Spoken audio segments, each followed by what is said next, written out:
اتخاذ الكشري في مصر أساساً للأكلات الشعبية كان له جذور هندية. الكشري يتكون من عدس وأرز، لكن المصريين أبدعوا فيه. أضاف المصريون المكرونة، البصل، والحمص ليصبح الكشري المصري المميز. الأرز والعدس يعتبران القاعدة الغنية بالبروتين والمشبعة جدا. المكرونة بأنواعها تضيف تنوعا للقوام والنكهة. صلصة الطماطم المليئة بالثوم والكمون تمنح النكهة الأصلية.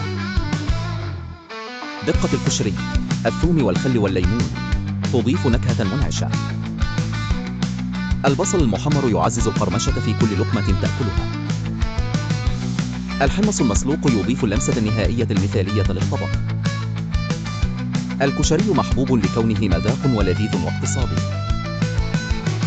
النباتية جعلت من الكشري مقبولا دوليا واحتراما للأنظمة الغذائية.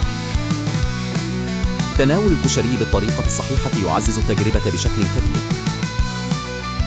إضافة الدقة والصلصة حسب الذوق الشخصي تعزز النكهة. استخدام الشطة لمحبي الأطعمة الحارة يمنح الطعم الخاص.